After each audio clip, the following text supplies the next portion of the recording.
ក្រោយពីស្នងការនគរបាលរាជធានីភ្នំពេញបានលើកឡើងនៅក្នុងកិច្ចសម្ភាសន៍ថាលោកនឹងស្នើសុំគោលការណ៍ទៅថ្នាក់លើដើម្បីបន្តពង្រឹងការចុះអនុវត្តច្បាប់ចរាចរណ៍ឡើងវិញនោះក៏មានការផ្ទុះក្នុងបណ្ដាញសង្គមលើកឡើងផ្សេងៗគ្នាថាថ្មីនេះមហាជនដែលជាអ្នកលេងបណ្ដាញសង្គមហាក់ផ្ទុះការវែកញែកបន្ទាប់ពីលោកឧត្តមសេនីយ៍ឯកជួននរិនអគ្គស្នងការរងនិងជាស្នងការនគរបាលរាជធានីភ្នំពេញបានលើកឡើងនៅក្នុងកិច្ចសម្ភាសន៍ថាលោកនឹងស្នើសុំគោលការណ៍ទៅថ្នាក់លើដើម្បីបន្តពង្រឹងការចុះអនុវត្តច្បាប់ចរាចរណ៍ឡើងវិញនៅក្នុងភូមិសាស្ត្ររាជធានីភ្នំពេញបន្ទាប់ពីមានការផ្សព្វផ្សាយដូចនេះក៏មានអ្នកលេងបណ្ដាញសង្គមខ្លះបានស្នើសុំឲ្យបន្តផ្អាកមួយរយៈទៀតសិនព្រោះតែពេលនេះស្ថានភាពប្រទេសកំពុងបន្តទទួលរងការឈ្លានពានពីថៃនៅឡើយខ្លះទៀតស្នើពិនិត្យមើលពីសិលធម៌មន្ត្រីនគរបាលចរាចរណ៍មួយចំនួនឡើងវិញនិងស្នើសុំត្រឹមសម្រួលចរាចរណ៍សិនកុំទាន់មានការផាកពិន័យតែក៏មានអ្នកលេងបណ្ដាញសង្គមខ្លះ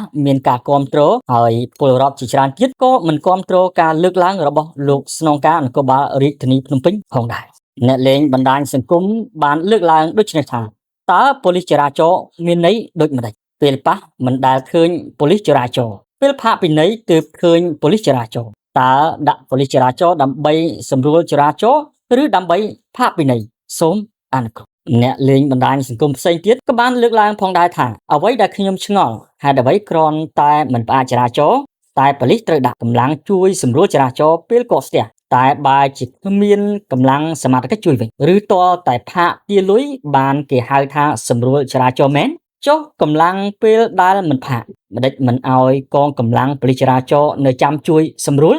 យោងតាម account Facebook មួយឈ្មោះថាហងយូរ៉ាបានលើកឡើងដូចនេះផងដែរថាសូមសំណូមពរឲ្យលោកប៉ូលីសទាំងអស់ធ្វើសកម្មភាពសម្រួលចរាចរណ៍ពេលស្ទះ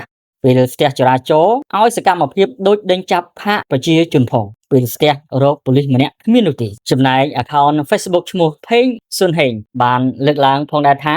សូមត្រឹមលុយផាកពិន័យចូលរដ្ឋទាំងអស់និង account Facebook ឈ្មោះចេងធា KPS បានឲ្យដឹងផងដែរថាយើងខ្ញុំជាប្រជាពលរដ្ឋមិនប្រឆាំងនឹងការអនុវត្តច្បាប់ប៉ុន្តែសូមឲ្យមានការអនុវត្តដោយយុត្តិធម៌មានស្មារតីសេវាសាធារណៈនិងមិនលើសកម្រិតប៉ូលីសគួរប្រើវិធីសាស្ត្រអប់រំនិងទូមានជាមុនជាជំហានដំបូងដោយបង្កើនការបណ្ដុះបណ្ដាលវប្បធម៌ចរាចរណ៍ដើម្បីបង្កើនការយល់ដឹងនិងការគោរពច្បាប់ពីសំណាក់ប្រជាពលរដ្ឋក្រសួងមហាផ្ទៃគួរតែមានប្រព័ន្ធត្រួតពិនិត្យយ៉ាងតឹងរ៉ឹងលើមន្ត្រីចរាចរណ៍ដើម្បីជៀសវាងការបំពានឬប្រើអំណាចលើសសមត្ថកិច្ចប្រជាពលរដ្ឋចង់ឃើញប្រព័ន្ធចរាចរណ៍មានវិន័យតែសមនឹងស្ថានភាពរស់នៅពិតប្រាកដនិងប៉ូលីសធ្វើការងារដោយមានមនោសញ្ចេតនាស្មោះត្រង់ជួយសង្គមជាក់ស្ដែងអគ្គស្នងការរងនិងជាស្នងការនគរបាលរាជធានីភ្នំពេញលោកឧត្តមសេនីយ៍ឯកជួនរិនបានគូសបញ្ជាក់ថាការស្នើសុំនេះព្រោះតែរយៈពេល3ខែចុងក្រោយនេះអត្រាគ្រោះថ្នាក់ចរាចរណ៍មានការកើនឡើងគួរឲ្យព្រួយបារម្ភនៅក្នុងភូមិសាស្ត្ររាជធានីភ្នំពេញជាមួយគ្នានេះលោកក៏បានបញ្ជាក់ផងដែរថាលោកទទួលយកការរិះគន់ទាំងអស់ពីសំណាក់ពលរដ្ឋដើម្បីកែលម្អនិងស្ថាបនាកងកម្លាំងមួយចំនួនតូចដែលអ